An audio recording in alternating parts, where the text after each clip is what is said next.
está aqui de volta para dar continuidade ao conteúdo que a gente começou na semana passada. Relembrando bem rapidinho, na semana passada a gente falou sobre a ideia de fluidos. A gente viu a ideia de pressão, vimos densidade e vimos a sacada da pressão hidrostática. Só relembrando bem breve, bem rapidinho, quando a gente fala sobre pressão, a gente fala na distribuição de força dividido pela área, densidade, massa sobre volume, e pressão hidrostática, a pressão que um fluido exerce em um corpo, beleza? Quando a gente for continuar aqui, a gente vai falar um pouquinho mais sobre isso. Sobre o teorema de Stevens, tem muito a ver com essa própria pressão hidrostática mesmo que a gente viu semana passada. O que Stevens fala é pensar na pressão em dois pontos diferentes, ou no caso, a diferença de pressão em dois pontos diferentes. A pressão no ponto B e a pressão no ponto A. No ponto B, como está mais próximo da superfície, a gente tem uma pressão menor que no ponto A, porque está mais profundo. A gente viu que a pressão hidrostática depende da profundidade, não foi isso? Eu fiz aí no papel para vocês verem direitinho como é que a gente calcula essa diferença de pressão a partir desses dois pontos. Dá uma sacada aí direitinho como é. Bem, como eu disse lá no vídeo, o que a gente vê no teorema de Stevens é essa variação de pressão do ponto A para o ponto B. Para cada um desses pontos a gente vai ter uma pressão hidrostática característica, porque a gente já viu que a pressão hidrostática depende da densidade, da gravidade e da altura, da profundidade no caso. Então, como a gente tem alturas diferentes para A e para B, a gente vai ter pressões hidrostáticas diferentes. Porque o teorema de Stevens fala justamente sobre essa diferença de pressão hidrostática. Beleza? Vamos lá deduzir a fórmula que Stevens escreveu. O primeiro passo da gente é calcular a pressão hidrostática de cada um desses pontos. Então, a pressão hidrostática de A, vou chamar só de PA, certo? Vai ser DGHA. A densidade e a gravidade eu não vou definir para A e para B porque os dois pontos estão mergulhados no mesmo fluido. Então a gente tem a mesma densidade e o mesmo campo gravitacional. Já a densidade, a pressão, desculpa, de B vai ser DGHB. No caso, estou pensando agora nesse ponto aqui, tá bom? Quando a gente fala na variação da pressão, a gente vai ter aqui no caso PB menos PA. A maior pressão menos a menor. Ou a final menos inicial, tanto faz. Essa ideia aqui não faz muita diferença. Beleza? O que é PB? DGHB. O que é PA? DGHA. Então a gente vai ter aqui que o ΔP vai ser igual a DGHB menos DGHA. DG está igual nos dois termos, então posso colocar em evidência. Então a gente vai ter o ΔP igual a DGHB menos HA. Olhando aqui na figura, HB menos HA é essa variação na altura aqui. HB menos HA. Então a gente vai ter que o ΔP vai ser igual a DG vezes ΔH. É essa a equação que Stevens fala. Quando é que a gente usa essa equação? Quando a gente fala em variações na pressão, graças a diferenças de altura. Daqui a pouquinho a gente vai falar sobre a força de empuxo e isso vai ser útil para a gente. Então, entendido essa parte, a gente também fala sobre a ideia da experiência que Torricelli fez, o mesmo Torricelli lá da cinemática, V² igual V0² mais 2AΔS, esse mesmo cara, ele fez um experimento muito massa para medir a pressão atmosférica. O que foi que ele fez? Ele pegou um tubo de ensaio, preencheu ele com mercúrio, tapou com o dedo a saída de mercúrio e colocou dentro do reservatório. Na hora que ele abre, a pressão interna desse fluido é maior do que a pressão atmosférica, porque a gente tem uma coluna de mercúrio muito grande. Ele solta isso, a pressão hidrostática exercida pelo fluido empurra parte dele para baixo, mas não é todo ele que sai. Por quê? Porque à medida que esse fluido sai, a pressão interna vai ficando cada vez menor, até que chega uma hora que se iguala com a pressão atmosférica. A gente tem o mercúrio empurrando para baixo, a atmosfera empurrando aqui fora. No caso, tentando fazer com que o mercúrio entre de volta no tubo. Lógico que isso não vai acontecer, mas é o que a pressão atmosférica faz. E quando é que se iguala? Quando a altura da coluna do mercúrio é de 760 milímetros. Então, Torricelli notou que a nível do mar, a pressão atmosférica equivale a 760 milímetros de mercúrio, ou 1 atm. Esse milímetros de mercúrio vem desse experimento aqui, tá? Ele fez isso para medir quanto vale a pressão atmosférica. É mais comum para a gente usar em atm ou em pascal. Nas equações que a gente fez, nas questões que a gente já respondeu, a gente já fez essa transformação de atm e de pascal. Só para relembrar, 1 atm equivale a 10 a quinta pascal, ou 10 a quinta newton por metro quadrado. Mas a gente também pode pensar na pressão atmosférica em milímetros de mercúrio. E no caso, 1 atm equivale a 760 milímetros de mercúrio, tá bom? Dando continuidade, a gente fala também sobre a ideia do princípio de Pascal. O que seria esse princípio de Pascal? A gente tem aqui a ideia lá dos vasos comunicantes. A gente já viu isso em anos anteriores, não é nenhuma novidade para vocês. Onde a gente tem duas espessuras diferentes. Chamar aqui de A1 e aqui de A2. E aí se você exerce uma força em A1, você vai ter uma força proporcional do outro lado. Só que proporcional a essas áreas. Quanto maior a área, maior essa força. Isso aqui é muito utilizado quando eu quero amplificar uma força. E como é que eu vou amplificar? Vamos ver aí no papel. Também fiz aí essa dedução para vocês. Quando a gente falar sobre o princípio de Pascal, galera, o que a gente tem é uma situação semelhante à questão que a gente respondeu no exercício que eu corrigi agora há pouco. A gente tem um vaso comunicante. O que seria esse vaso comunicante no caso? Ou vasos comunicantes no caso? A gente tem uma estrutura de dois vasos ligados por um único tubo. Ou dois tubos ligados um ao outro, tanto faz. Sendo que as espessuras desses vasos são diferentes. A área da seção lateral desses vasos são diferentes. A gente tem A1 e A2, sendo que A1 necessariamente é menor do que A2. Ou o inverso, né? Mas a gente tem tamanhos diferentes de seções laterais. Admitindo que aqui dentro a gente tem um fluido incompressível. O que seria um fluido incompressível? Mesmo que você exerça uma força sobre ele, você não vai conseguir diminuir o seu volume. Isso normalmente acontece quando a gente tem líquidos e não gases. Se a gente tiver um gás aqui, esse gás normalmente é compressível, líquidos não. Então essa força aplicada aqui surge do outro lado. Essa força surge do outro lado com intensidade diferente. Essa intensidade diferente de força é útil para a gente quando a gente quer amplificar a força.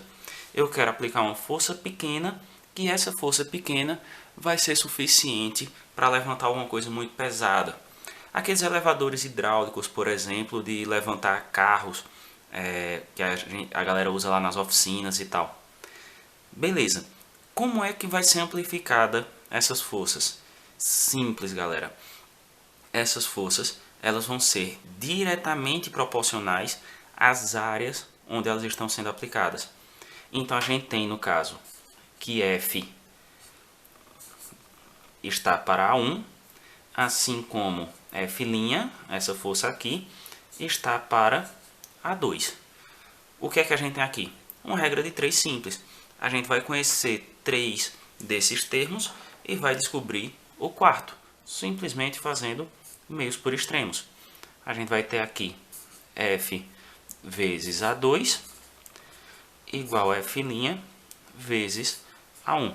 Então, o que a gente faz aqui, galera, nessa situação é simplesmente uma regra de 3, tá bom? Então, galera, espero que tenham entendido. Lembrando que sempre que vocês quiserem Surgiu alguma dúvida, pode chamar aí no chat da atividade que eu mando para vocês. Pode postar a dúvida que eu tento responder o mais rápido possível. Ou também podem usar lá as redes sociais, podem me chamar no Instagram, alguma coisa assim, todo mundo tem. Ou o meu e-mail pessoal também, pode chamar sem problema nenhum, tá bom? Vamos fazer essa interação sempre que for necessário, beleza? Para encerrar essa parte, a gente também pode pensar no Teorema de Arquimedes para calcular a força de empuxo. O que é, primeiro, a força de empuxo? A força de empuxo é a força exercida sobre um corpo que está mergulhado em um dado fluido. Esse corpo mergulhado em um dado fluido vai ter uma força jogando ele para cima. Por isso aquela sacada de quando a gente está dentro da piscina, a gente tem a sensação que o nosso peso é menor. Não a nossa massa, mas o nosso peso é menor. O peso vai ser de fato menor? Não. Mas o que é que vai acontecer? Eu vou ter uma força me empurrando para cima, que na atmosfera normal a gente não tem. A gente tem também uma força de impulso, só que ela vai ser muito pequena na atmosfera. Por quê? Por conta da densidade atmosférica. Já já a gente vai fazer essa dedução também, você vai entender isso direitinho. Mas aí dentro da água, como a densidade da água é muito maior que a densidade atmosférica, a gente tem uma força de empuxo me empurrando para cima maior do que eu tenho fora. Então o peso aparente que eu tenho é menor. Beleza, galera? Lá no início dessa explicação, no início desse conteúdo, a gente falou aí sobre a flutuabilidade, quase que não sai, né? A flutuabilidade dos corpos. E a gente viu que o corpo ele pode flutuar ou não, dependendo da sua densidade. Mas eu também posso pensar na flutuabilidade a partir da força de empuxo. Como? Você vai ver isso daqui a um minutinho. Espera aí um pouquinho que eu já respondi isso para vocês. Tá aí no papel, tá bom? Gente, a força de empuxo, ela depende do volume do líquido deslocado. Mas ela surge de quê?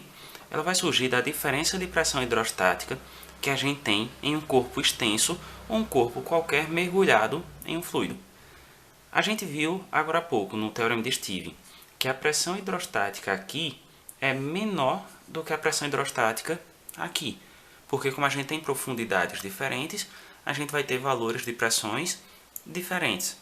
Essas diferenças nos valores de pressões vão gerar, no caso, uma força que vai empurrar esse corpo sempre para cima. Essa força é o que a gente chama de força de empuxo. Beleza? A sacada da gente agora é calcular quanto vale ou como medir ou como calcular, tanto faz, essa força de empuxo.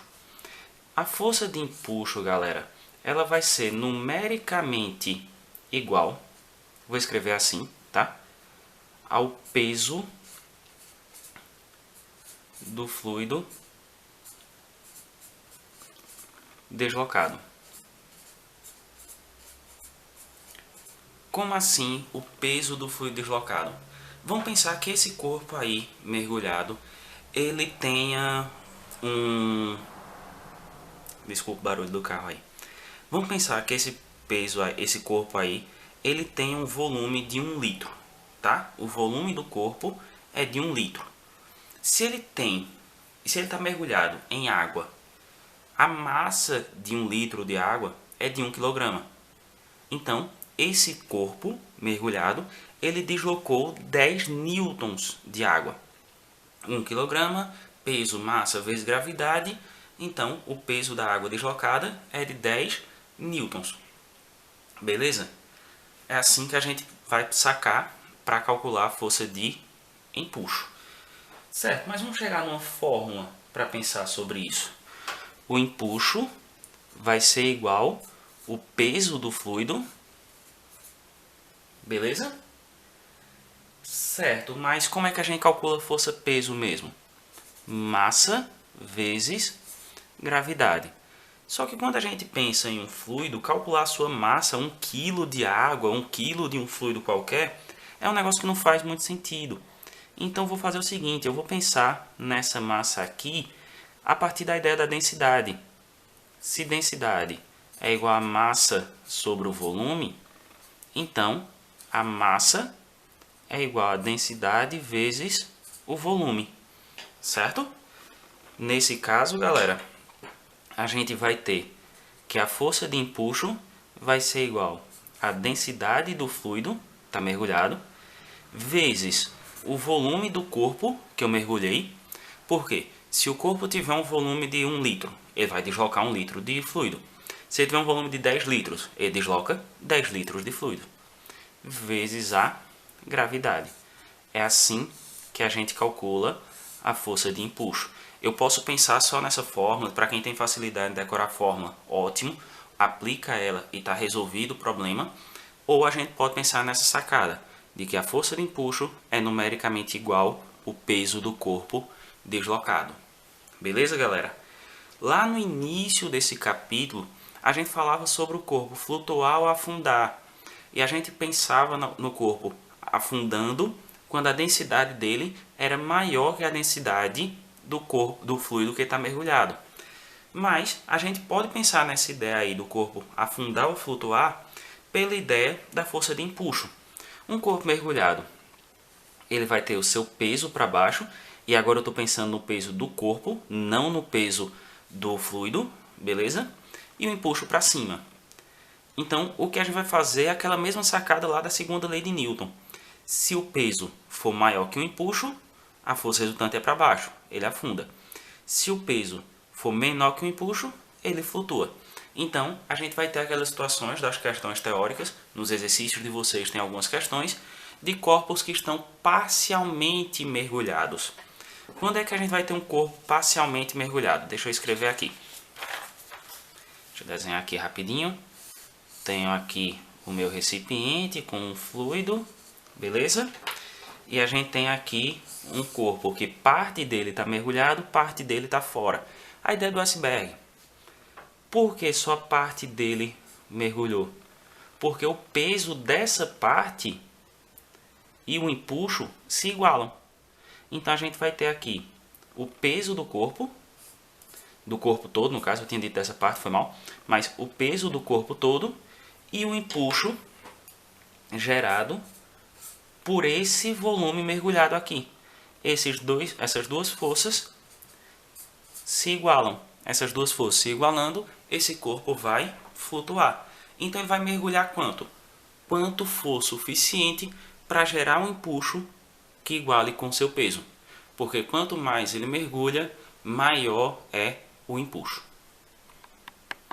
Antes de eu me despedir de vocês, pessoal, tem um convite especial para fazer para todo mundo. Deixa eu filar aqui, dia 17 de junho, às 19 horas, a gente vai ter a nossa live solidária, junto a galera em casa, o pessoal da sua casa só, vamos manter o distanciamento social, claro, mas junta todo mundo, vamos curtir uma música boa, vamos arrecadar fundos para ajudar quem mais precisa nessa época, tá bom? Deixa eu olhar de novo aqui.